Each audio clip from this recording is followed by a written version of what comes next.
Dirty, dirty, you're such a dirty girl, yeah. Dirty, dirty, you're such a dirty girl, yeah. Dirty, dirty. Robin Tъni attracts attention by being a mountaineer who, like Aleister Crowley and Alexander the Great, explores Himalayan peaks in vertical limit. Congrats. Yeah, well, they needed someone who could climb K2 and look presentable. Robin flies from base camp in a helicopter to a higher altitude of the Paramount. Ralph Ellis points out the octagonal nature of K2 reflected in the 8 faces of the Great Pyramid and the Octagon Mart website's Giza layout.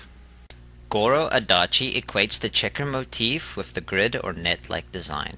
This can be understood as relating to the Omphalos stone, which is likely derived from the Benben and Great Pyramid. Zeus is said to have sent out 2 eagles to fly across the earth to meet at its center, the navel of the world. The stone was used as a marker of this spot. These birds are said to be symbolic of the meridians and parallels, the grid of the earth. These are all likely the same winged things connected to Noah's Ark, the Heliopolis Phoenix, and the Ark of the Covenant, all in my Giza-centric view derived from the Sphinx, hinting towards the legendary original existence of a second Sphinx on the plateau, a pair of guardians at the gates of Eden. The Omphalos of Delphi even has the knotted net or grid-like design covering the stone. In this Giza-centric view, the Omphalos grid is simply derived from the knowledge encoded in the monuments. For example, the Great Pyramid is perfectly aligned with the cardinal points. This suggesting again the bizarro idea that our knowledge of the Earth and measurement systems were not encoded into the structure by historic builders, but actually decoded from the study of the Holy Mountain. We can therefore compare the checkered floor of the first-degree tracing board or symbolic Giza layout to its simpler form, the grid. The pyramids of Giza are synchromistically shown to have been extant as far back as the last ice age by noting the presence of the arc theme in the Hollywood films aptly named Ice Age. The dam's gonna break, the entire valley's gonna flood! Look around. You're in a bowl. Bowl's gonna fill up. Ain't no way out. There's a boat. It can sink. Our Al-Noah friends, the Cuboid as Ice Cube, returns with the Kecksburg UFO and Nazi Stargate technology representing Acorn seen in Chicken Little, and the synchromistic video Lost in Manhattan Part 2. The following picture starts with the already invoked Sphinx, letting us know that we are on the right track. And that's talking about prehistoric man in the what? Prehistoric man in the... Oh, Stony. Ice Age? Yes, Ice Age, that's right. Recently thawed from an ice cube, Ice Age caveman Brendan Fraser shouts at a helicopter and mimics Arnold Kreisnegger.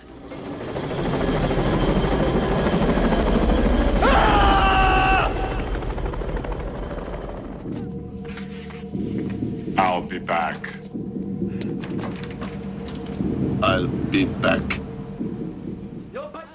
Most relevant and intriguing is his immediate attraction to K2 mountaineer and thus Aleister Crowley resonant Robin Tъni.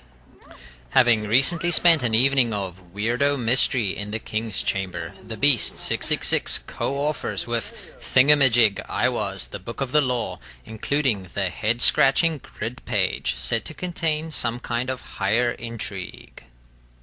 We have already become symbolically acquainted with the grid as related to the Great Pyramid. The grid page, however, contains 2 other symbols, the diagonal line, and most interestingly, synchromistically, the crosshair target or bullseye of the Stargate. We have encountered these symbols already in connection to the Great Pyramid, a pi or circle resonator itself, and the diagonal as its causeway and the associated glacier of the K2 Paramount.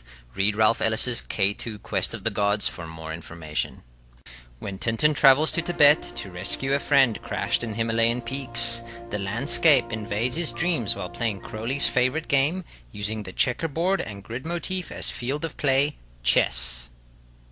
The reporter and his dog Snowy become acquainted with the Phof Kong relatable, non-human primate, the Yeti, who makes his home in secret caves in Himalayan mountaintops. Omni-adventurer and Indiana Jones cross-contaminating Phof McDuck in DuckTales has his own Himalayan adventure. Take note of McDuck inside the cross-quarter, Giza-resonant world grid and bullseye-type design, symbols recently seen in the grid page. Scrooge and his nephews find treasure in a secret cave and a Phof Yeti called Snowy. These syncs point again towards the Paramount Giza as K2 map theme, and the potential mystery dormant in the Himalayas. Brendan Fraser's, again much Indiana Jones inspired, The Mummy series brings in the octagon as a key, the checkered floor, and of course the pyramids of Giza. We can now appreciate the significance of having him appear on screen as an Ice Age caveman in the presence of a K2 mountaineer.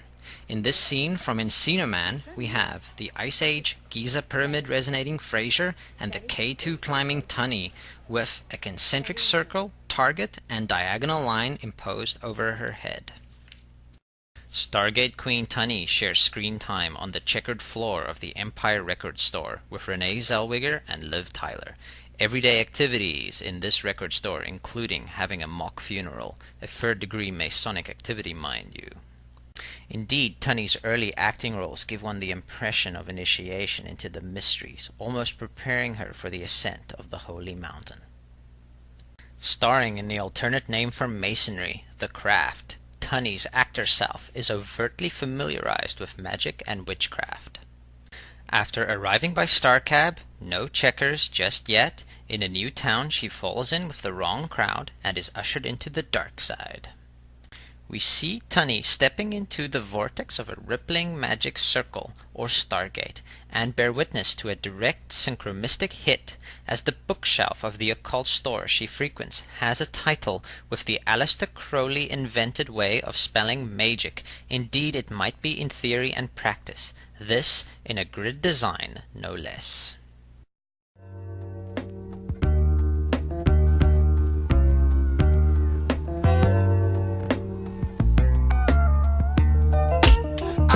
Show you all you need to know. You must hold on to anyone that wants you, and I will love you through simple and the struggle. But girl, you gotta understand the modern man must hustle. I will show you all you need to know. You